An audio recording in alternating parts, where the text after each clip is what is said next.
వాగర్తావివ సంపృక్తౌ వాగర్త ప్రతిపత్తయే జగతః పితరౌ వందే పార్వతీ పరమేశ్వరౌ. నిదయే సర్వవిద్యానాం గురవే సర్వలోకానాం భిషజే సర్వరోగినాం దక్షిణామూర్తయే నమః. 2019 మార్చి 24వ తేదీ ఆదివారం నుండి 30వ తేదీ శనివారం వరకు 12 రాసుల వార ఫలితాలు. మేషరాశి. ఖర్చులు పెరుగుతాయి, అశాంతి అధికమవుతుంది, అలసట అనారోగ్య లక్షణాలు ఇబ్బందిని కలిగిస్తాయి. కొన్ని శుభవార్తలు సంతోషానికి కారణమవుతాయి. కొన్ని సమస్యలకు స్పష్టత ఏర్పడుతుంది. స్వార్థపరుల్ని దగ్గరికి రానియకండి. సొంత నిర్ణయాలకే ప్రాధాన్యం ఇవ్వండి. శనివారం అనుకూలం. సుబ్రహ్మణ్య అష్టకం, లలితా సహస్రనామాలని నిత్యం పఠించండి. వృషభ రాశి. సన్నిహితుల ప్రవర్తన సంతోషానికి కారణమవుతుంది. వృత్తి ఉద్యోగాలలో స్పష్టత ఏర్పడుతుంది. శ్రమానంతరం కొన్ని పనులు పూర్తవుతాయి.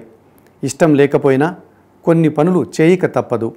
ఆది, సోమ, మంగళవారాలు అనుకూలం. సుబ్రహ్మణ్య స్వామికి అభిషేకాలు చేసి గోమాతకి నానబెట్టిన శనగలు బెల్లం కలిపి ఆహారంగా పెట్టండి. కొంత ప్రశాంతత లభిస్తుంది. మిథున రాశి. ఎన్ని సమస్యలు ఎదురైనా ధైర్యంగా ముందుకు వెళ్తారు. దైవబలం మిమ్మల్ని కాపాడుతుంది. జన సంబంధాలు పెరగడం వల్ల ఇబ్బందులు ఎదురవుతాయి. రాబోయే రోజుల్లో మంచి ఫలితాలకు అవకాశం ఉంది. అనారోగ్యపు ఆలోచనలు అధికమవుతాయి. సోమ, శుక్ర, శనివారాలు అనుకూలం. మంచి ఫలితాల కోసం సుందరకాండ పారాయణ చేయడం, క్రీం అచ్యుతానంత గోవింద అనే మంత్రాన్ని జపించడం మంచిది. కర్కాటక రాశి. ఆలోచనలు ఏవీ కలిసిరావు. శ్రమ అధికమవుతుంది. విందు వినోదాల పేరుతో అనారోగ్య సమస్యలు కొని తెచ్చుకోకండి. అతి తెలివి పక్కన పెట్టి బాధ్యతగా ప్రవర్తించండి. దైవాన్ని నమ్ముకోండి. సమస్యలు ఎదురైనా మంచి ఫలితాలు అందుకుంటారు. గురు, శుక్ర, శనివారాలు అనుకూలం. గురు చరిత్ర పారాయణ, పరమేశ్వరునికి అభిషేకం చేయడం మంచిది. సింహరాశి. కుటుంబంలో అశాంతికి అవకాశం ఉంది. వృత్తి ఉద్యోగాలలో ఆటంకాలు తప్పవు. ప్రయాణ సూచనలు కనిపిస్తున్నాయి. కొన్ని అనుకోని పరిచయాలు మేలు చేకూరుస్తాయి. వ్యసనాలకి దూరంగా ఉండండి. అనవసర విషయాలలో తలదూర్చి ఇబ్బందులు తెచ్చుకోకండి. ఆది, శనివారాలు అనుకూలం. నవగ్రహ శాంతి చేసుకోవడం ఉత్తమం. కన్యా రాశి. జన సహకారం వల్ల కొన్ని సమస్యలు పరిష్కరింపబడతాయి. అనుకూల శత్రువుల్ని గుర్తించి వారికి దూరంగా ఉండండి. దేహపీడ, అనారోగ్య లక్షణాలు ఇబ్బందిగా మారుతాయి. ఎంత నియంత్రించినా కొన్ని ఖర్చుల్ని తప్పించుకోలేరు. సోమ, మంగళవారాలు అనుకూలం. గణపతి పూజ, సూర్యారాధన చేసుకోవడం శ్రేయస్కరం. తులారాశి. ఎంత ప్రయత్నించినా ఈ వారంలో ఖర్చులు తగ్గించుకోలేకపోతారు.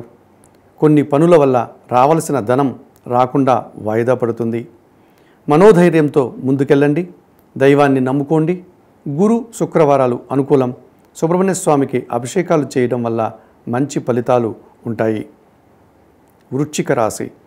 కొన్ని పనులు సకాలంలో పూర్తవుతాయి. కొన్ని విషయాలు ఆనందానికి కారణమవుతాయి. అనవసరమైన సందేహాల్ని వదిలి ముందుకెళ్ళండి.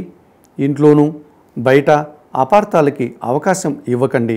సోమ, మంగళ, శనివారాలు అనుకూలం. దుర్గాదేవికి కుంకుమార్చన, సుబ్రహ్మణ్య స్వామికి అభిషేకాలు చేయడం మంచిది. ధనస్సు రాశి.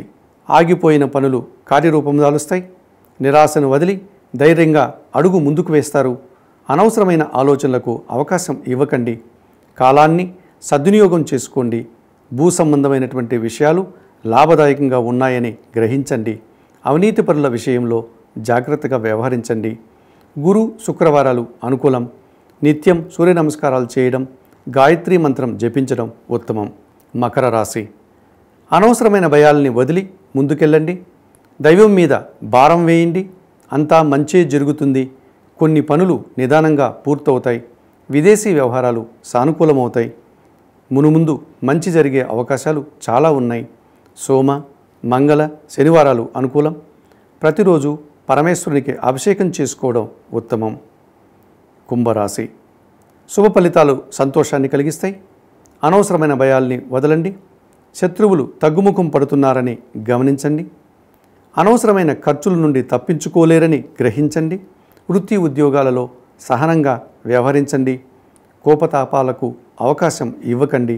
గురు, శుక్రవారాలు అనుకూలం. ఆదిత్య హృదయ పారాయణ, దుర్గాదేవికి కుంకుమార్చనలు చేయడం శ్రేయస్కరం. మీనరాశి. స్థానచలనం స్వీకరించాలా వద్దా అనే మీమాంసను వదిలేయండి. ఏది జరిగినా మన మంచికే అనే భావనతో ధైర్యంగా ముందుకు వెళ్ళండి. అంతా మంచి జరుగుతుంది. భూ సంబంధ విషయాలు లాభదాయకంగా ఉన్నాయి. రాబోయే రోజులు అనుకూలంగా ఉన్నాయి. వృత్తి ఉద్యోగాలలో పనిభారం పెరుగుతుంది.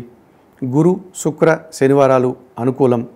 శ్రీ రాజమాతంగై నమః అనే మంత్రాన్ని జపించడం వల్ల వృత్తి ఉద్యోగాలలో అనుకూలంగా ఉంటుంది. ప్రతివారం ఒక సమస్యకు పరిష్కారం కార్యక్రమంలో భాగంగా ఈ వారం పరిహారం. తరచుగా అనారోగ్య సమస్యలతో సతమతమయ్యేవారు ఇంట్లో ఆవు నెయ్యితో 41 రోజులు దీపారాధన చేసి రోజుకు 1 గంట చొప్పున క్రీం అచ్యుతానంత గోవింద అనే మంత్రాన్ని జపించడం వల్ల అనారోగ్యం కుదుటపడి త్వరలోనే ఆరోగ్యవంతులవుతారు. వచ్చే వారం వారఫలం కార్యక్రమంలో మళ్ళీ కలుద్దాం. అంతవరకు సెలవు. నమస్కారం.